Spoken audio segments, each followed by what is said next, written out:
오늘 이 시간에도 저 여러분 가운데 주님의 큰 은혜 있기를 축복합니다. 대림절 세 번째 초가 켜졌습니다. 아들을 잃은 나인성 과부를 찾아오셨던 그 주님께서 이 시간 저와 여러분 가운데 찾아와 주시기를 축복합니다. 자, 오늘 본문을 이해하시려면 누가복음 전체를 좀 여러분들이 보셔야 됩니다. 누가복음을 보면요, 크게 네 가지 사건이 기록되어 있습니다. 자, 이 앞을 한번 봐주시죠. 먼저 1절부터 10절까지는요, 죽을 병에 걸린 백부장의 종을 예수님께서 고쳐주시는 이야기가 기록되어 있습니다. 이 병은 그냥 병이 아니고 죽을 병입니다. 근데 그 죽을 병에 걸린 자를 예수님이 고쳐주십니다. 그리고 두 번째로 오늘 본문 11절부터 17절까지는 이제 나인성에서 그치 아들 하나 보고 살고 있었던 이 과부, 근데 그 과부의 아들이 죽었습니다. 이미 죽었습니다. 근데 죽은 자를 예수님께서 살려주시는 장면이 기록되어 있습니다. 그리고 이 다음부터가 문제인데요, 자 18절부터 28절은요 이제 세례요한이 제자들을 보내서 예수님께 묻는 장면을 기록하고 있습니다. 세례요한이 직접 온 게 아니고요, 제자들을 보냈어요. 그래서 묻습니다. 구약 성경에 메시아가 오신다고 하셨는데 오신다고 했던 그분이 당신 맞습니까? 이미 세례요한은 예수님이 오신다고 하는 메시아라고 이미 선포했잖아요. 나는 그 얘기를 예비하는 자라고. 그랬던 세례요한이 갑자기 돌변해서 당신 정말 메시아 맞아요? 라고 질문을 합니다. 이 사건이 18절부터 28절까지 기록되어 있고요, 마지막 이제 36절부터는 한 죄 많은 여인이 와서 예수님께 와서 향유를 부어서 예수님께 그 부어드리는 장면이 기록되어 있어요. 자, 이 네 가지 사건에서 공통점 하나 찾아보세요. 뭘 것 같아요? 여기서 공통점 하나가 있어요. 죽음이에요. 죽음. 이걸 찾아내야 돼요. 지금 누가가 하고 싶은 얘기가 있단 말이에요. 자, 우리가 이미 1절부터 10절까지는 이 백부장의 하인, 그는 죽을 병에 걸려 있었습니다. 그렇죠? 근데 죽을 병에서 예수님이 고쳐주셨습니다. 죽음이죠. 오늘 보면 나인성 과부의 아들 이미 죽었습니다. 그렇죠? 죽은 자를 살려주셨어요. 그러니까 죽음이죠. 문제는요, 계속 보여주세요. 문제는요, 이 세 번째예요. 세례요한이 갑자기 예수님께 제자를 보내서 구약성경에 오신다고 하는 그분 메시아가 당신 맞습니까? 라고 묻습니다. 여러분, 이게 죽음과 어떤 관련이 있을까요? 자, 우리 오늘 본문과 똑같은 장면을 기록하고 있는 우리 마태복음 11장 한번 봅시다. 자, 마태복음 11장을 보면 중요한 게 지금 예수님께서 어디 갇혀 있어요? 옥이 어디예요? 감옥이에요. 감옥. 지금 세례요한이 감옥에 갇혀 있어요. 그럼 세례요한이 왜 감옥에 갇혀 있을까요? 이건 마가복음 6장을 보면 좋아요. 마가복음 6장을 보니까 이 당시 아기 예수님을 죽이려고 했던 헤롯 왕이 있어요. 그 헤롯 대왕이라고 하는데 그 헤롯 대왕은 아버지고요, 이미 그 헤롯 대왕은 죽었어요. 그리고 그의 아들들이 헤롯 대왕이 다스리는 나라들을 쪼개서 다스리고 있어요. 그걸 분봉왕이라고 해요. 분봉왕. 근데 이 헤롯 대왕의 아들들 중에 헤롯 안티파스라고 하는 아들이 있고 헤롯 빌립이라는 아들이 있어요. 그래서 그냥 헤롯은 빼고 안티파스, 빌립 이렇게 부르는데 원래 헤롯 대왕의 아들들이에요. 친형제예요. 근데 이 헤롯 안티파스가 형이거든요. 근데 이 헤롯 안티파스는 성격이 포악했다고 그래요. 그래서 마음에 안 들면 다 죽여. 이 헤롯 안티파스예요. 근데 그에 비해서 헤롯 빌립은 유약해요. 자, 이 두 형제가 있어요. 근데 이 헤롯 빌립에게 헤로디아라고 하는 아내가 있어요. 아마 헤로디아가 엄청 예뻤던가 봐요. 근데 어느 날 이 헤롯 안티파스와 헤로디아가 부적절한 관계를 맺게 되어져요. 저는 이런 관계가 좀 어렵던데, 여러분, 헤롯 안티파스가 헤로디아를 뭐라고 불러야 돼요? 남동생의 아내야. 제수씨, 그쵸? 제수씨.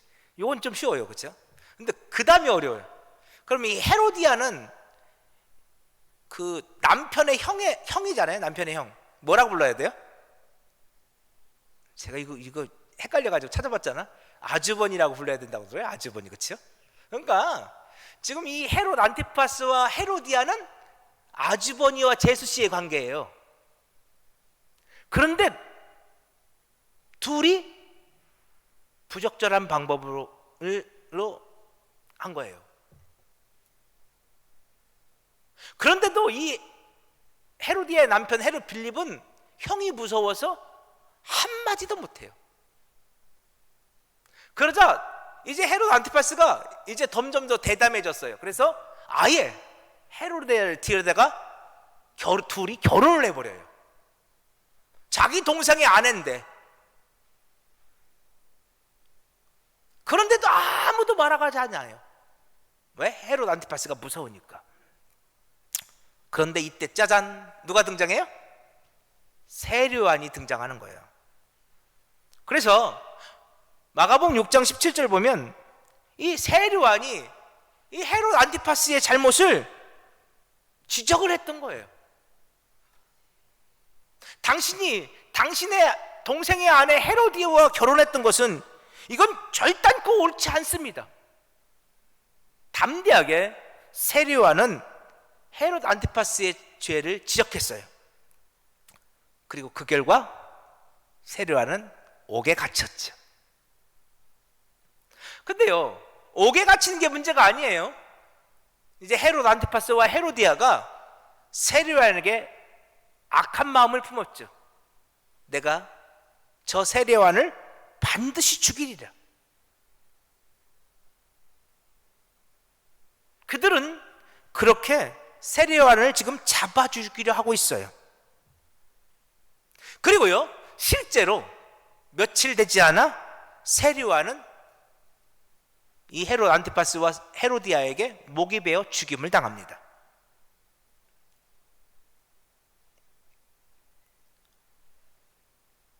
바로 이때예요. 세례요한이 헤롯 안티파스의 잘못을 지적해서 감옥에 갇히고 죽임을 당하기 바로 직전에 세례요한이 예수님께 제자들을 보내는 거예요. 왜 제자들을 보내는 거예요? 지금 감옥에 갇혔으니까, 자기가 직접 오지 못하니까. 그리고 묻는 거예요. 오실 그가 당신 맞습니까? 당신이 정말 메시아 맞습니까? 제가 다른 메시아를 기다릴까요?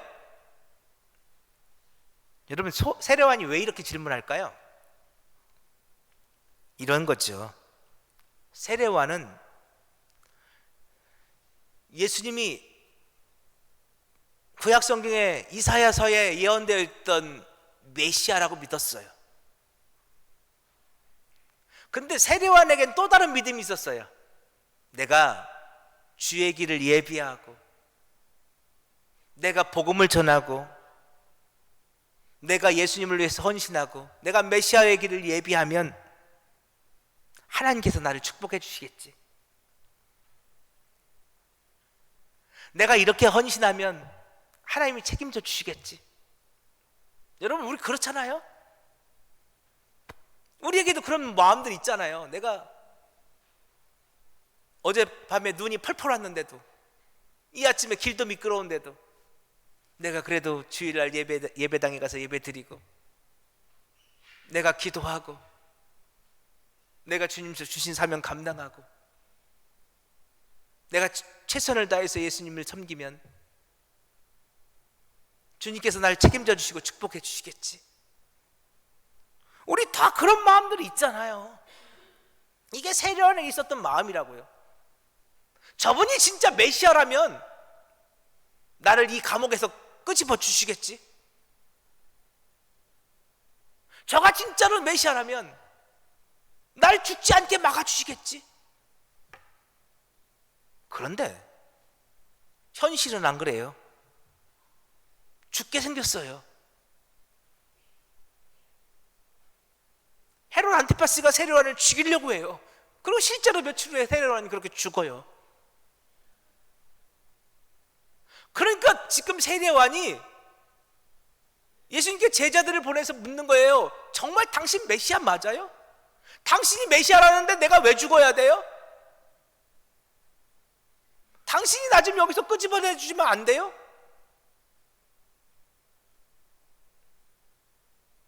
여러분, 그치요? 예수님이 오신다는데, 예수님이 오셨다는데 왜 우리 집은 이렇게 문제가 많죠? 예수님이 오셨다는데 왜 우리 삶은 이렇게 힘들죠? 좀 도와주시면 안 되나요? 왜 이런 문제가 계속 쌓여가죠?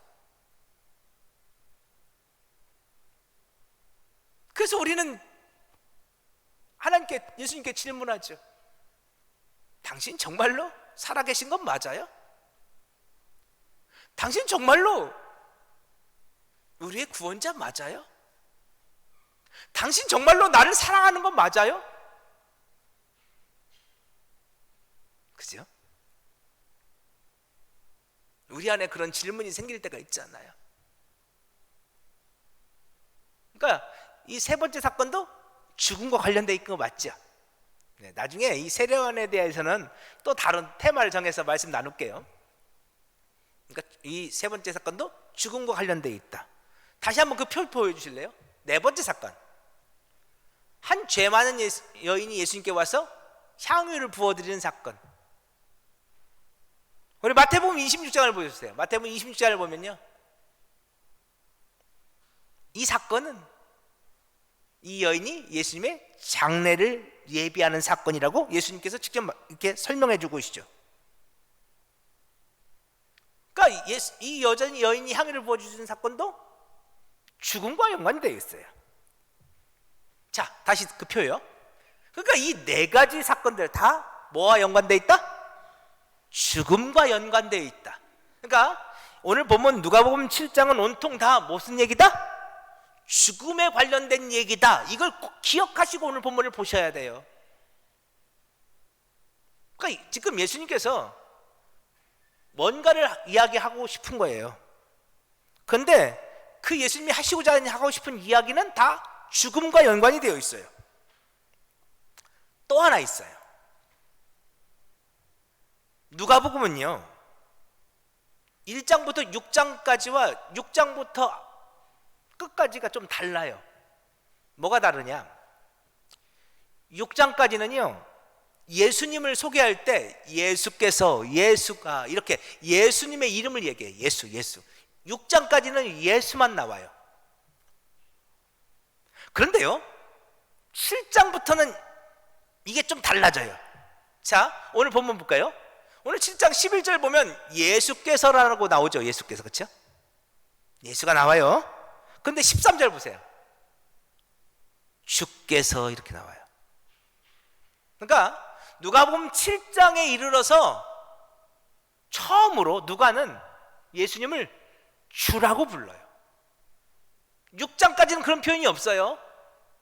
7장부터 이제 예수라고 쓸 때도 있고 주라고 쓸 때도 있어요. 이게 섞어서 써요. 그러니까 지금 누가가 하고 싶은 얘기가 뭐냐면 예수님 이분이 주님이십니다 이야기하고 싶은 거예요. 근데 여기 주라는 단어 헬라어로 여러분 잘 아시죠? 퀴리오스라는 단어 쓰잖아요. 그런데 이 퀴리오스가 주인, 왕, 군주, 황제 이런 걸 뜻하는 단어거든요. 근데 이 주 퀴리오스가 성경에서는 뭐라고 쓰여져요? 이 주가 메시아를 뜻하는 단어예요. 그러니까 예수님 당신이 우리의 주인이십니다. 예수님 당신이 우리의 메시아입니다 라고 이제 7장부터는 이야기를 하기 시작하는 거예요.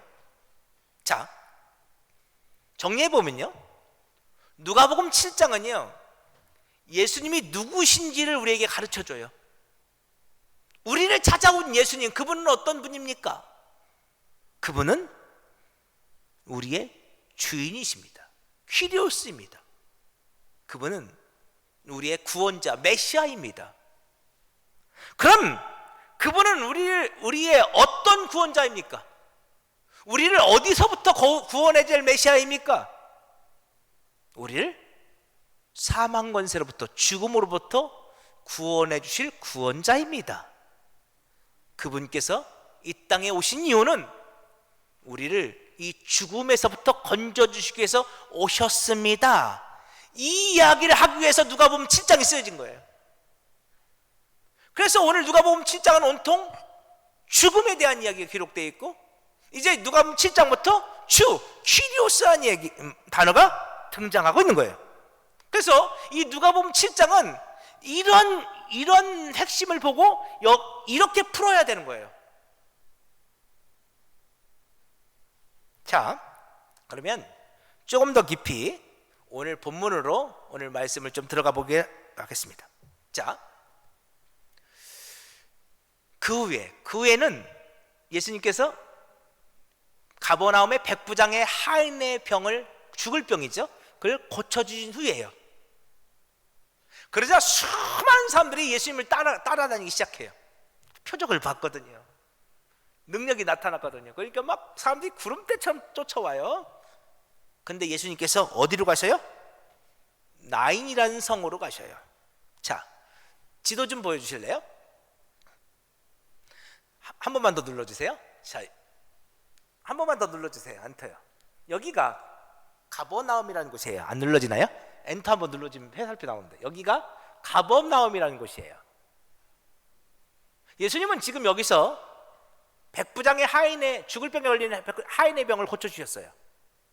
그리고 여기로 이동하셔요. 여기가 나인이에요. 나인이라는 아주 조그만 동네예요. 그렇죠? 여러분, 지금은 이게 요즘 지도거든요. 갈릴리 호수가 이래요. 그래도 가보면 어마어마하게 커요. 근데요, 예수님 시대에는 지금 수량이 줄어서 그렇고요, 갈릴리 호수가 이렇게 컸다고 그래요. 그래서 예수님 시대는, 그래서 나사렛이 여기 있고요, 가나가 여기 있고요, 그렇죠? 그러니까 예수님 시대에 이렇게 갈릴리 호수가 컸던 거예요. 그래서 이 나사렛, 이 가나, 다 어부들이거든요. 아무튼 지금 예수님께서 이 가버나움에서 나인으로 이동을 하셔요. 키로수로 따지면 약 한 50km 정도 돼요. 이 50km 정도 되는 거리를 이동을 하신단 말이에요. 그럼 우리 질문해 봐야 돼요. 예수님께서 왜 이 가버나움에서 나인으로 가셨을까요?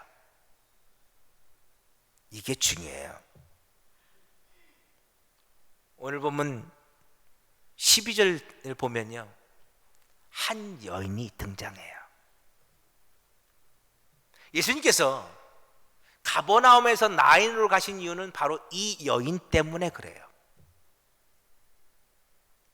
여러분, 혹시 나인이라는 뜻을 들어보신 적 있나요? 이 나인성의 이름 나인은요, 즐겁다, 아름답다라는 뜻을 갖고 있어요. 우리들은 꿈꾸죠. 즐겁고 아름다운 삶을, 행복한 삶을. 그런데 그 나인성은 결코 즐겁지도 아름답지도 않았어요. 여러분, 이게 오늘 우리들의 비극이잖아요. 우리가 어제 새벽에, 그죠? 새벽 예배 때 요한복음 5장 보았죠? 예수님은 베데스다 연못가에서 38년 된 병자를 만나주세요. 베데스다, 은혜의 집, 자비의 집이라는 뜻이에요. 그곳의 이름은 은혜의 집이에요. 자비의 집이에요. 그런데 그 베데스다 연못은 은혜도 자비도 없었어요. 무시무시한 다툼과 경쟁만이 가득했죠. 이게 우리들의 비극이라니까요. 오늘 우리 부여절교회 이 예배당, 오늘 우리들의 한 사람 한 사람은 하나님의 성전이에요. 우리들은 하나님의 성전이라 불려요. 그런데 우리들 안에 하나님이 없어요. 이게 비극이에요. 이름은 하나님의 성전인데 하나님이 안 계시고, 이름은 은혜의 집, 자비의 집인데 은혜가 없고, 이름은 즐겁다, 행복하다, 아름답다 고백하는데 즐겁지도 행복하지도 아름답지도 않아요. 그런데 듣다 보니 우리들의 모습 같지 않아요?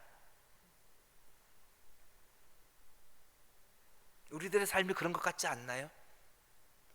세상에 나가서 겉으로는 행복한 척, 즐거운 척 하죠. 저는 SNS를 잘 하잖아요. 저 특별히 무슨 페이스북이든지 뭐 카카오 스토리 뭐 이런 거 있잖아요. 예전에 조금 하다가 그만두었어요. 막 다른 사람들에게 보여주기 위해서 막 그런 것들을 막 올리죠. 막 행복했던 사진들. 그런데 실상은 그렇게 행복하지 않아요. 그런데도 다른 사람들한테는 행복한 척, 즐거운 척, 그렇게 막 사진들을 올리고 또 이야기를 하고, 그게 오늘 우리들의 모습 아닌가요?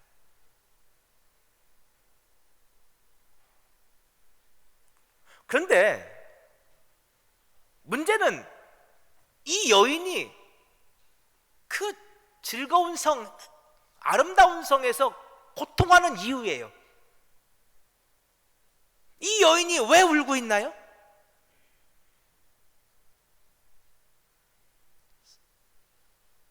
사랑하는 남편을 잃었어요.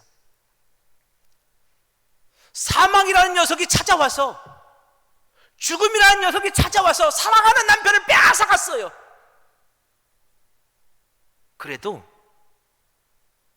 희망은 있었어요. 내게 남겨놓은 아들 하나. 이 여인은 그 아들 하나 보고 살았어요. 그 아들은 그 여인의 삶의 전부였어요. 그런데 이 사망이란 놈이 그 아들마저 빼앗아가 버렸어요.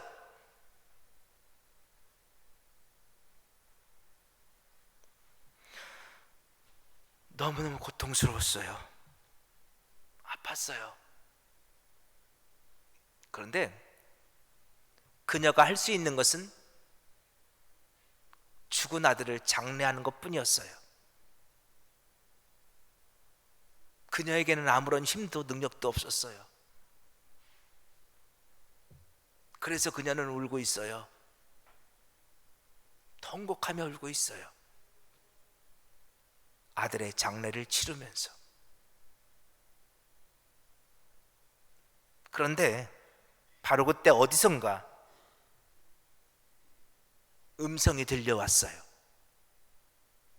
울지 말거라. 내 딸아, 울지 말거라. 그래서 눈을 들어봤더니 거기에 예수님이 계셨어요. 예수님께서 나인성까지 오신 이유는 이 여인 때문이죠. 이 여인을 만나 주시려고, 이 여인을 덮고 있는 그 사망 권세를 깨뜨리고 그 사망 권세에서 이 여인을 건져 주시기 위해서 이 여인을 찾아오신 것이죠. 여러분, 대림절 아침입니다. 오늘 여러분 삶에 예수님이 찾아와 주시기를 축복합니다. 오셔서 우리들 안에 있는 모든 사망 권세를 깨트려 주시기를 축복합니다. 그래서 히브리서 기자는 이런 말을 해요. 예수님께서 우리와 똑같이 혈과 육을 입고 이 땅에 오셨습니다. 그가 혈과 육을 입고 이 땅에 오신 이유는 죽기 위해서입니다. 당신의 죽음을 통해서 죽음의 세력을 잡은 자 원수 마귀를 멸하시고 한평생 죽음에 두려워 벌벌 떨고 있는 저와 여러분을 그 사망 권세부터 구원해 주시기 위해서 예수님께서 이 땅에 오셨습니다. 그것이 히브리서의 고백이고 우리의 고백이 되기 원합니다.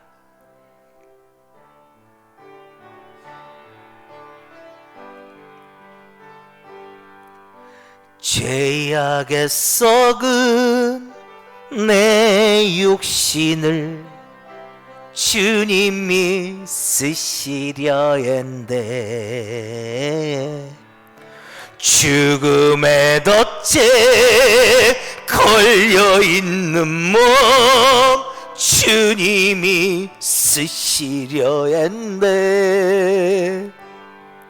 먹물로 칠한 내 육신을 주님이 이게 하셨네. 십자가 보혈 증거하라고 주님이 살리셨네. 속죄하는 손 치료하시고 속죄하는 발 치유하셨네. 새 생명 얻은 이 몸 다 바쳐 주님께 영광 돌리리.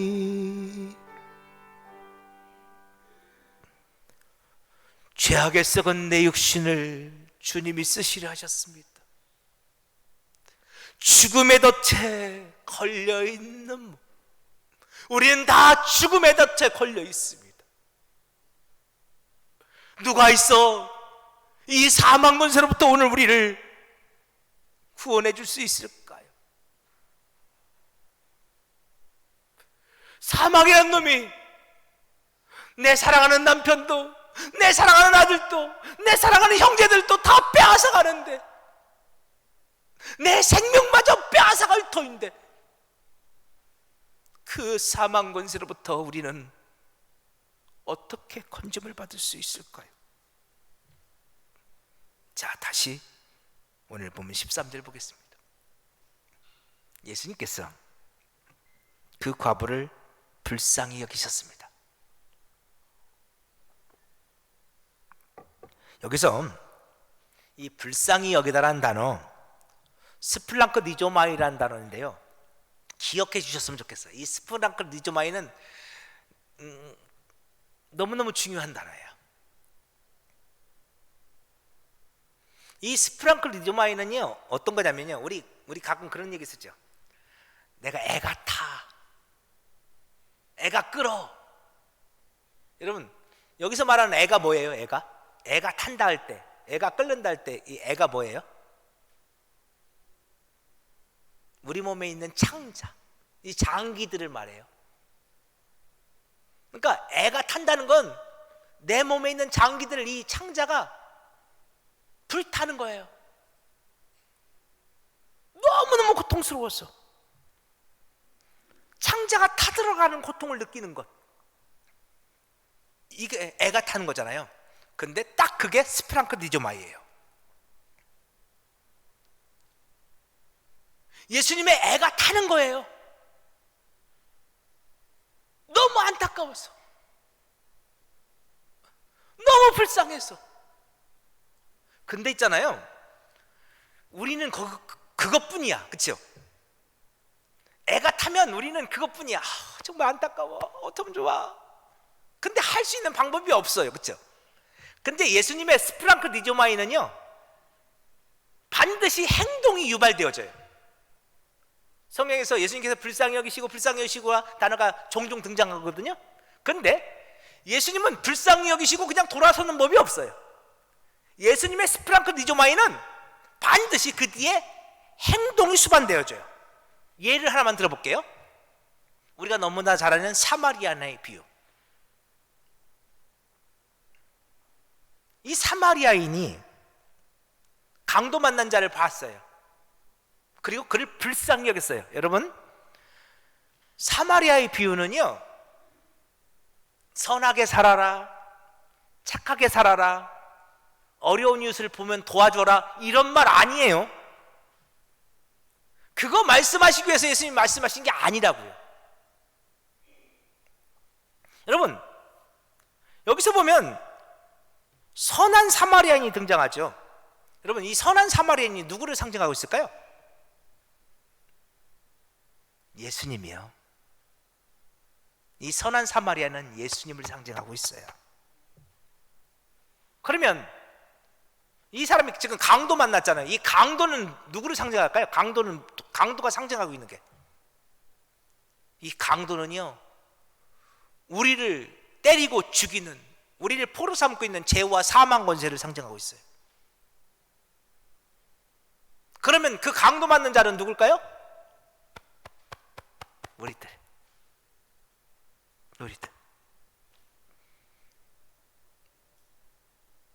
우리가 강도를 만났어요. 죄와 사망이라는 강도가 어느 날 찾아와 우리를 때리고 우리를 죽여요. 근데 우리는 그 죄와 사망 권세와 맞서 싸울 능력이 없어요. 때리면 맞고, 죽인다고 위협하면 벌벌 떨고, 아무 힘도 없어요. 그래서 누군가 나 좀 도와줄 사람을 구하죠. 이 선한 사마리아의 비유에서 제사장과 레인이 등장하죠. 우리는 제사장과 레인을 엄청 욕하고 비난해요. 어떻게 그럴 수 있냐고. 근데 이 제사장과 레인들은 우리들을, 아무 힘도 없는 우리들을 상징해요. 누군가가 죽어가고 있어요. 근데 우리는 그 사람을 살려낼 방법이 없어요. 그를 사망 권세로부터 건져낼 방법이 없어요. 아무런 힘도 없어요. 이 제사장과 레위는 그를 건져낼 방법이 없는 우리들을 상징해요. 그때 사마리아인이 그 자리를 지나가는 거예요. 낮고 천한 사마리아인, 낮은 자의 모습으로 천한 자의 모습으로 이 땅에 오신 예수 그리스도께서 그 강도 만난 자를 보시고 스프랑크 니조마이 불쌍히 여겨주셨어요. 그래서 어떻게 하나요? 그에게 다가가 그를 끌어안아요.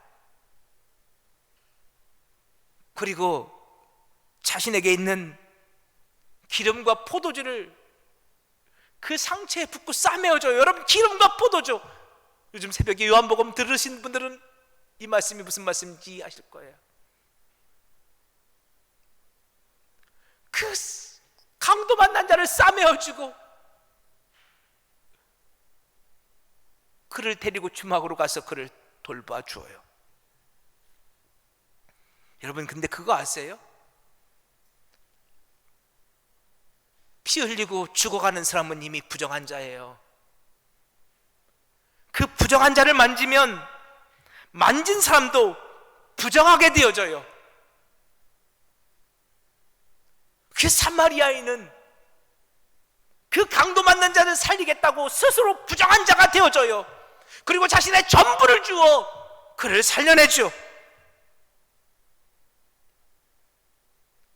오늘 본문을 볼까요? 예수께서 통곡하며 우는 나인성 과부를 바라보며 스프랑크 니즈마이, 창자가 타들어가는 고통을 느끼셨어요. 그래서 그 청년 시체가 있는 그 관에 손을 대셔요. 그 관을 만지면 부정하게 되어져요. 시체를 만지면 부정하게 된다고요. 그런데 예수님께서 그걸 잘 아시는 예수님께서 그 청년의 관에 손을 대셔요. 예수님께서 부정하게 되신 것이죠. 그런데 그 순간 놀라운 일이 일어났어요. 그 청년으로 인해서, 그 죽은 시체로 인해서 예수님은 부정한 자가 되었고, 그 만짐을 통해서 이 청년은 예수님의 흠없음을 전가받게 되었지요. 그래서 이 청년은 흠없는 자가 되었지요. 예수님께서 이 청년의 관을 만지셨다는 것은 이 청년의 부정함이 예수님 것이 되었으며 예수님의 정결함이 이 청년의 것이 되었음을 의미하죠. 예수님은 부정한 자가 되었고, 그래서 예수님은 십자가에서 그 부정함으로 인해서 못 박혀 죽을 수밖에 없었지요. 그러나 예수님은 그 사망 권세를 이기고 다시 살아나셨습니다. 그렇게 사망 권세를 이기시고 다시 산 그 예수님께서 이 죽은 청년을 향하여 명령하십니다. 청년아, 내가 내게 말하노니, 여기서 말씀하시는 예수님, 내게 말한다 라고 말씀하시는 그 예수님은 어떤 예수님입니까? 우리의 주님이십니다. 사망 권세를 이기신 우리의 메시아입니다. 그 사망 권세를 이기신 메시아께서 이 청년에게 말하는 것입니다. 청년아, 내가 내게 말하노니 일어나라. 내가 너의 모든 부정함을 다 가져갔고 나의 정결함을 너에게 전가하여 주었으니 이제 너는 의롭고 정결한 자가 되었으니 그 사망 가운데서 일어나라. 주님은 이 청년에게 명령하십니다. 바로 그 순간이었습니다. 죽었던 청년이 다시 살아납니다. 앉기도 하고 말도 하죠. 바로 그때 오늘 보면 16절, 사람들이 이렇게 고백합니다. 하나님께서 자기 백성을 돌보셨도다. 여러분, 이게 지금 누가복음 이 7장에서 누가가 하고 싶은 말이에요. 여러분, 메시아가 오셨습니다. 자기 백성을 돌봐주시기 위해서 메시아가 오셨습니다. 근데 그 메시아가 어떻게 자기 백성을 돌봐주십니까? 사망에 포로되어 있던 우리들을 대신하여 죽어주심으로, 그리고 다시 사심으로, 우리를 대신하여 죽어주심으로 다시 사심으로, 그의 죽음과 부활로 말미암아 우리를 그 사망 권세 가운데서 건져주셨습니다. 예수님께서 당신을 돌봐주시기 위해서 지금 이곳에 오셨습니다. 누가는 우리에게 지금 이렇게 가르쳐주고 있는 것입니다. 이것이 우리가 예수를 믿는 이유입니다. 사랑하는 부회자 가족 여러분, 오늘 우리에게도 죄와 사망이라는 두려움이 있습니다. 사도 바울이 호라나는 곤고한 자로다. 이 사망의 몸에서 누가 나를 건져줄 수 있겠는가? 라고 탄식하며 고백하고 있는 것처럼 우리들에게도 그런 탄식이 생겨날 때가 있습니다. 그때 눈을 들어 주를 바라보십시오. 그 사망 권세를 이기시고 여러분에게 그 놀라운 구원의 기쁨을 허락해 주시기 위해서 찾아오신 예수님께서 여러분을 향해 말씀하실 것입니다. 내 사랑하는 아들아, 내 딸아, 두려워하지 말거라. 일어나라. 내가 너를 돌봐주리라. 그 주님 안에서 자유로움이, 기쁨이 회복되는 역사가 있어지길 간절히 축복합니다. 이름만 나인이 아니라 진짜 나인의 기쁨을 누리는 저와 여러분 되기를 간절히 축복합니다.